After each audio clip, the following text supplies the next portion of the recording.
시청자 여러분 안녕하십니까? VOA 뉴스투데이 시작합니다. 지난 도널드 트럼프 행정부에서 4년 동안 공석 상태였던 미국 국무부 북한 인권 특사의 부활이 바이든 행정부 출범 이후 현실화되고 있습니다. 국무부는 4년 만에 처음으로 특사 임명 방안을 검토하고 있다고 밝혔습니다. 첫 소식 오택성 기자가 보도합니다.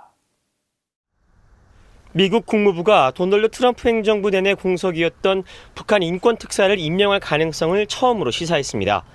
국무부 대변인실 관계자는 4일 VOA에 토니 블링컨 국무장관이 관계 부처와 함께 바이든 행정부의 외교정책 우선순위에 맞춰 자원을 가장 잘 조정하기 위해 특사 직책을 유지하고 채우는 문제를 살펴볼 것이라며 여기에는 북한 인권 특사 직책도 포함된다고 밝혔습니다. 국무부는 이 같은 북한 인권 특사 임명 검토 사실을 전하면서 바이든 행정부의 인권 중시 원칙도 재확인했습니다. 미국은 인권을 외교 정책의 중심에 두는 데 전념하고 있고 생각이 같은 파트너들과 인권 유린에 대해 소리를 높이는 데 단결해 있으며 바이든 행정부는 대북 정책 검토의 일환으로 북한의 지독한 인권 기록과 북한 내 인권 존중을 촉진하는 방안을 신중히 검토할 것이라고 거듭 강조했습니다.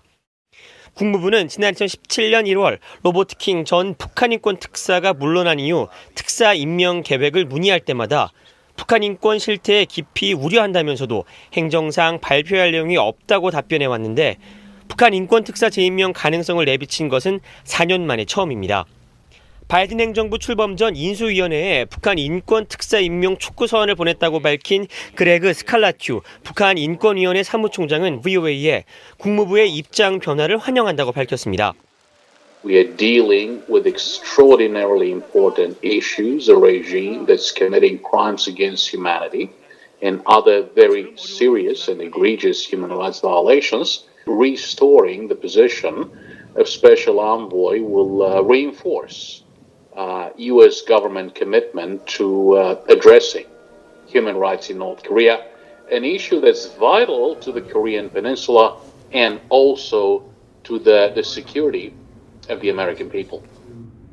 국무부에서 북한 인권 문제를 담당했던 전직 관리들도 북한 인권 특사 재임명을 바이든 행정부의 가장 중요한 대북 정책 중 하나라고 강조해왔습니다. 오바마 행정부 시절 국무부 북한 인권 특사를 지냈던 로버트 킹 전 특사도 지난달 21일 바이든 행정부 출범에 맞춰 VOA에 새 정부의 대북 정책 최우선 순위로 북한 인권 문제를 전담할 특사 재임명을 강조하면서 국제사회에 북한 인권 문제를 더 강력히 제기할 필요가 있다고 지적했습니다.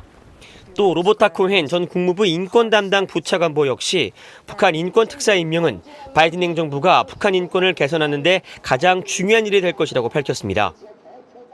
코헨 전 부차관보는 그러면서 북한 정권의 핵무기 제거와 인권 문제는 함께 논의돼야 한다고 강조했습니다. VOA 뉴스 우택성입니다.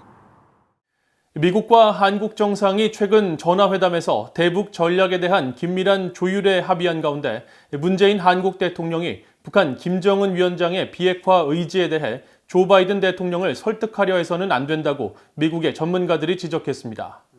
로버트 아이눈 전 미국 국무부 비확산 군축 담당 특별보좌관은 5일 VOA에 문재인 대통령은 설득력 있는 증거 없이 전임 도널드 트럼프 대통령에게 김정은이 비핵화에 진지하다고 주장했다면서 문재인 정부가 바이든 정부의 조속한 북한 관여를 유도하기 위해 같은 주장을 반복하지 말아야 한다고 말했습니다. 그러면서 바이든 정부 관리들은 과거 직접 북한 문제를 다뤄봤고 북한에 대해 매우 현실적이며 해박한 만큼 김정은의 비핵화 약속을 액면 그대로 받아들이지 않을 것이라고 분석했습니다. 마크 피츠패트릭 전 국무부 비확산 담당 부차관보도 의도를 파악하기 위해서는 행동을 봐야 한다면서 하노이 2차 미북 정상회담 이후 미국과의 대화에 관심을 보이지 않는 등 한국의 주장과 달리 북한의 행동은 비핵화와 거리가 멀다고 지적했습니다. 그러면서 미국은 북한의 비핵화라는 최종 목표를 절대로 포기하지 않을 것이며 북한의 핵 능력을 제한하는 작은 협상이라도 북한의 핵무기를 용인한다는 잘못된 신호를 보내지 않기 위해 노력할 것이라고 강조했습니다. 북한 문제는 계속해서 진화하고 있으며 미국은 강력한 핵 억제 정책과 미사일 방어 체계와 같은 방어적 선택지에 주목해야 한다고 전 미국 고위 관리가 밝혔습니다. 그러면서 북한의 핵 문제는 시급히 해결돼야 할 문제라고 강조했습니다. 함지하 기자가 보도합니다. 미셸 플로노이 전 국방차관은 5일 카네기 국제평화재단이 개최한 온라인 간담회에 참석해 북한의 핵 문제는 시급히 해결돼야 한다고 밝혔습니다. 북한의 핵무기 개발은 계속 진화하고 있다는 겁니다. But I do think, the longer the threat is allowed to evolve, the more their arsenal grows, their capability grows, particularly the ability to put nuclear weapons on intercontinental ballistic missiles. The more we really have to take this seriously. 오바마 행정부 시절 국방부 차관을 역임했고 바이든 대통령 당선 직후 유력한 국방장관 후보로 거론되기도 했던 플로노이 전 차관은 그러면서 북한은 도전적이고 반복되는 문제라며 클린턴 행정부 시절이던 1993년 자신의 첫 정보 보고가 북한의 임박한 붕괴에 대한 것이었지만 아직 그런 일은 일어나지 않았다고 말했습니다.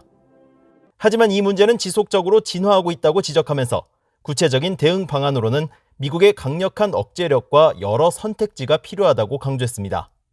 I do think it's very important that we have a strong declaratory policy of deterrence vis-a-vis North Korea and a number of options. I would frankly focus my attention on non-nuclear deterrence and defensive options because we should be able to both deny North Korean success and or impose costs that would make them recalculate without ever having to reach for our own nuclear arsenal. 플로노이 전 차관은 그러면서 미사일 방어 역량을 역설했습니다. 러시아와 중국에 대한 전략적 억제력을 약화시키지 않으면서도 북한 같은 나라의 증가하는 위협에 대처하기에 충분한 미사일 방어 체계를 영내와 미국 본토에 설계하고 있다고 말했습니다. 조 바이든 대통령 상원의원 시절 외교정책 자문을 했던 조지 페르코비치 카네기 평화재단 부소장은 비핵화에 집중된 논의 중 일부를 억제나 신뢰 구축, 도발 방지 같은 것으로 변환할 수 있다면 더 생산적인 결과가 나올 수 있다고 지적했습니다. In my view, it is harder to develop policy to deter North Korea and to engage North Koreans on that if we have to keep insisting the objective is denuclearization and that's the only thing we can talk about. 바이든 행정부 출범 후 미국은 대북 정책에 대한 검토 입장을 거듭 밝히고 있고 북한은 미국 새 행정부에 대해 사실상 침묵을 이어가는 상황이 지속되면서 워싱턴에서는 북한 비핵화 협상에 대비한 여러 제안들이 나오고 있습니다. VOA 뉴스 함지아입니다. 조 바이든 대통령이 지난 4일 언급한 전 세계 미군 재배치 문제와 관련해 동맹국들과의 긴밀한 협력을 거쳐 올해 전반기까지 관련 검토를 모두 마칠 것이라고 미국 국방부가 밝혔습니다. 존 커비 미국 국방부 대변인은 5일 정례 기자회견에서 국방부는 미군의 주둔 범위와 자원, 전략 등 전 세계 미군 재배치에 대한 검토를 진행할 것이라고 밝히고 해당 검토가 국익을 바탕으로 한 군 병력의 효율적 배치에 도움이 될 것이라고 강조했습니다. 그러면서 미군 재배치 검토는 국방부 정책 담당 차관과 합참의장이 긴밀한 협력을 통해 주도할 것이며 동맹을 비롯한 파트너 국가들과도 긴밀한 논의를 통해 올해 중반까지는 검토를 완료할 예정이라고 밝혔습니다. 앞서 조 바이든 대통령은 4일 국무부에서 실시한 외교정책 연설을 통해 미군의 해외 주둔이 외교정책과 안보 우선순위에 부합하도록 국방부가 전 세계 미군의 재배치 문제에 관해 검토할 것이라고 밝혔습니다. 미국 하원의 미북 이산가족 상봉 법안이 다시 발의됐습니다. 지난 회기와 같은 내용의 이 법안은 국무장관 또는 국무장관이 지명한 사람이 미북 이산가족 상봉 방안에 대해 한국 당국자들과 논의할 것을 요구하며 특히 이산가족 상봉 방안에는 화상 상봉이 포함될 수 있다고 강조했습니다. 이 법안은 또 국무부 북한인권특사가 북한에 친인척이 있는 미국 내 이산가족들과도 상봉 방안에 대해 논의할 것을 요구했습니다. 뉴욕주를 지역구로 하는 민주당의 그레이스 맹 하원 의원이 4일 대표 발의한 이 법안에는 민주당의 앤디 김, 메릴린 스트링랜드 의원과 공화당의 영김, 미셸 스틸박 의원 등 4명의 한국계 의원을 포함해 21명의 의원들이 공동 발의자로 참여했습니다. 이상으로 VOA 뉴스투데이를 모두 마칩니다. 시청해주신 여러분 고맙습니다.